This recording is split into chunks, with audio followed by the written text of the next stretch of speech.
Dibantu klik tombol like, subscribe, lonceng. Semoga dakwah ini bermanfaat. Amin. Saya ingin berbagi sebuah kisah. Menukil sebuah kisah seseorang dari orang-orang kisah klasik dulu tentunya. Dia sangat susah sekali hidupnya. Dan saking susahnya sampai dia bilang, saya cuma hidup dari pendapatan harian saya. Dia bilang satu waktu, saya keluar, ingin mencari rezeki. Pada hari itu betul-betul tidak ada sumber rezeki.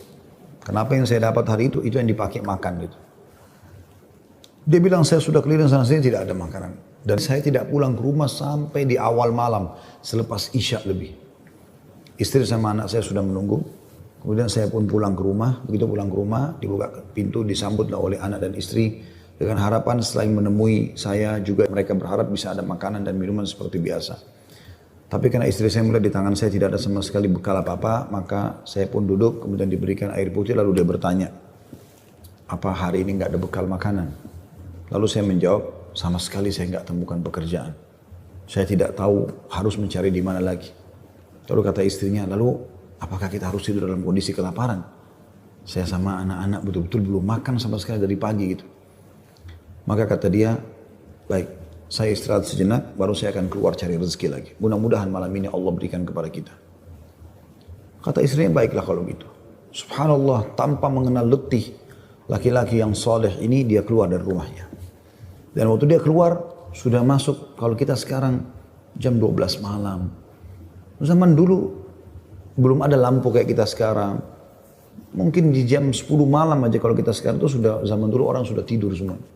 Gelap. Maka dia pun jalan, dia tidak tahu mau kemana, sambil dia berdoa kepada Allah SWT, ya Allah, kemana langkah kakiku ini? Aku sendiri belum makan seharian, anak istriku juga belum makan. Berikanlah kami rezeki. Sambil berjalan, dia bilang mata saya tiba-tiba melihat sebuah masjid. Di sekitar rumahnya, tidak jauh dari rumahnya.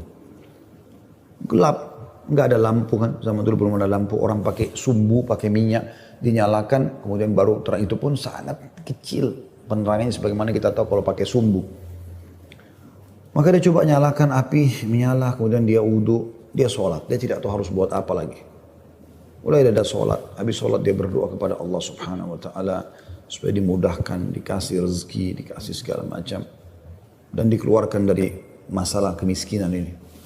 Setelah itu, subhanallah terjadi pada malam itu, penguasa di wilayah itu, kalau kita bisa bahasakan rajanya, gelisah nggak bisa tidur dan seperti orang ketakutan akan meninggal dunia. Hatinya terdorong untuk bersedekah. Maka dia mengambil beberapa kantong isinya emas, kan? Lalu dibawa sama dia dan dia bilang, ya Allah, hatiku sangat gelisah, aku takut meninggal sementara aku masih belum memiliki bekal yang cukup bertemu denganmu. Maka izinkanlah hambamu ini bersedekah di jalanmu. Dia bawa berapa banyak karung yang dia bisa bawa, karung-karung kecil, bungkusan emas semuanya. Dia naik kuda dan dia mengatakan, ya Allah, aku minta petunjuk kepadamu. Aku tidak akan memegang tali kekangan kudaku ini, aku biarkan jalan. Raja tidak minta dikawal oleh siapapun. Tergerak hatinya begitu. Subhanallah dia jalan. Subhanallah ya, Maha Suci Allah, kisah nyata ini menjelaskan kudanya berhenti di masjid yang ada orang soleh tadi yang susah itu. Dia juga heran, kudanya masuk di halaman masjid, diam di situ. Dia turun, apa ini rahasianya? Kenapa Allah datangkan ke masjid ini? Dia bilang, saya masuk ke masjid gelap, cuma ada satu saja sumbu lampu, ya sumbu lilin. Kemudian saya mendengar suara, ya, orang yang berbicara. Saya coba mendekati suara itu, ternyata orang yang sedang berdoa. Nah tadi orang yang miskin itu berdoa. Ya Allah, mudahkanlah rezeki, saya sudah seharian tidak makan sama anak istri saya. Berikan kami rezeki, saya tidak tahu harus kemana lagi. Saya mohon kepadamu. Dia merengek-rengek sama Allah. Raja ini dengar. Maka raja itu menegur si orang tadi. Setelah salam, dijawab salam, dia mengatakan, saya dengar tadi keluhanmu kepada Allah Subhanahu Wa Taala. Saya kebetulan bawa beberapa kantong uang emas. Saya akan berikan kepada kamu sebagai sedekah. Dan ketahuilah saya raja di wilayah ini. Saya tadi gelisah, ingin sekali keluar dan bersedekah dan Allah tunjukkan saya ke masjid ini. Mungkin kaulah yang Allah maksudkan. Lalu saya akan berikan kepada kamu uang ini sebagai sedekah di jalan Allah Subhanahu Wa Taala antara kita berdua dan yang ketiganya Allah. Dan saya berharap apapun yang kau butuhkan, datanglah ke istanaku setiap saat. Saya yakin Allah yang menggerakkan saya bertemu dengan kamu. Subhanallah, orang miskin ini luar biasa kalau punya keimanan. Apa yang dia bilang? Wahai Tuhan, kalau seandainya saya pun masih punya kebutuhan selain apa yang Anda akan berikan kepada saya ini, maka saya tidak akan datang minta kepada Anda. Tapi saya akan minta kepada Allah yang telah mengirim Anda datang kepada saya. Closing kisah ini coba diambil pelajaran baik-baik. Semua orang diuji. Ini cobaan. Lalu bagaimana cara kita melewati cobaan, teman-teman sekalian? Allah mengatakan dalam Al-Quran, "Qul la yusibana illa ma kataballahu lana." Katakanlah, kami tidak akan ditimpa kecuali dengan apa yang sudah Allah catatkan buat kami. Memang Allah takdirkan ada di detik ini, di waktu ini sedang ada cobaan seperti itu. Tetapi ini harus dikemas dengan ayat yang lain, yaitu inna ma'al usri yusra. Ya. Fa inna ma'al usri yusra. Sungguhnya di setiap kesulitan akan ada kemudahan, di setiap kesulitan pasti ada kemudahan. Jadi saya yakin Anda masih banyak memiliki kemudahan. Seperti misalnya Anda masih bisa bernafas, masih bisa melihat, masih bisa mendengar gitu kan. Butuh kesabaran. Butuh kesabaran akhi dan ukhti. Yakinlah, Allah tidak akan membuat kita susah. Allah tidak ingin itu. Selanjutnya juga saya sarankan sunnah Nabi SAW. Kalau kita sedang diberikan cobaan, lihat orang yang lebih susah. Kalau kita pincang, na'udzubillah, puntung kakinya satu, lihat orang yang puntung kakinya dua. Puntung kakinya dua, lihat orang yang juga puntung tangannya.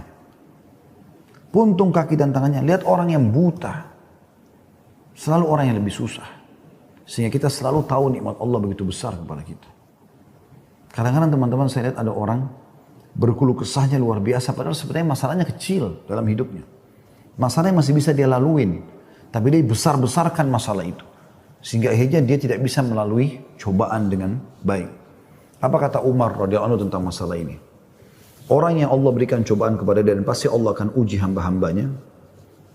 Sebagaimana Allah jelaskan dalam surah Al-Baqarah ayat 155 ya. A'udzubillahi minasyaitonirrajim. Walanabluwannakum bisyai'in minal khauf. Kami pasti akan menguji kalian dengan sedikit takut. Minal khaufi wal ju', rasa lapar.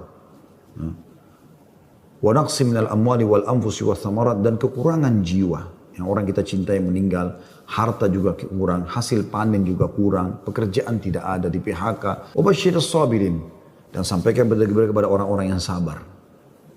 Siapa mereka ya Allah? 156-nya. Alladzina idza asabathum musibatun qalu inna lillahi wa inna ilaihi raji'un.